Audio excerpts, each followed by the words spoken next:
Angka kesembuhan pasien terkonfirmasi COVID-19 di kabupaten meningkat dan bahkan kini angkanya hampir mencapai 91%. Dengan demikian, Satuan Gugus Tugas Percepatan Penanganan COVID-19 Buleleng kini hanya merawat 28 pasien. Gugus Tugas Percepatan Penanganan COVID-19 Buleleng melaporkan jumlah pasien sembuh di Kabupaten Buleleng pada Rabu 26 Agustus 2020, 15 orang, dengan rincian 7 orang dari Kecamatan Buleleng, 2 orang dari Kecamatan Sawan, Kecamatan Kubu Tambahan 2 orang, dan masing-masing 1 orang dari Kecamatan Banjar, Sukasada, Tejakula, dan Grogat.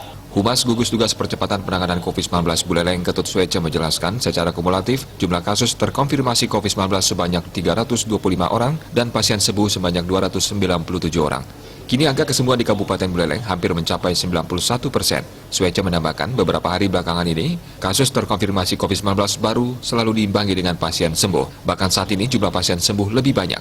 28 pasien tersebut di sejumlah tempat, yakni RSUD 6 orang, di RS Girimas 2 orang, dan 20 orang isolasi mandiri.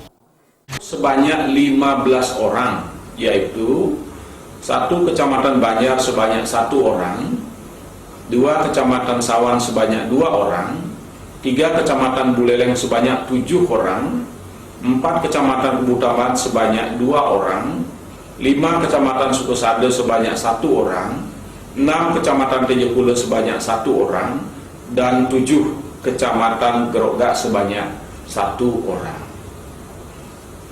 Ketiga, kasus probable sebanyak 1 orang, yaitu dari Kecamatan Grogat.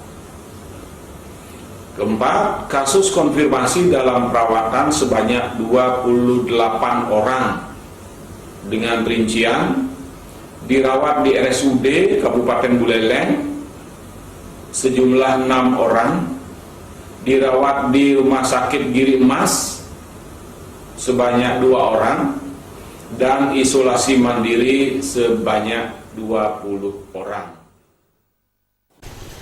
Di samping itu, per 26 Agustus terdapat 6 kasus terkonfirmasi COVID-19 baru, 2 orang dari Kecamatan Buleleng, dan masing-masing 1 orang dari Kecamatan Grogat, Sawan, Banjar, dan Kubu Tambahan. Komang Yuda, Bali TV.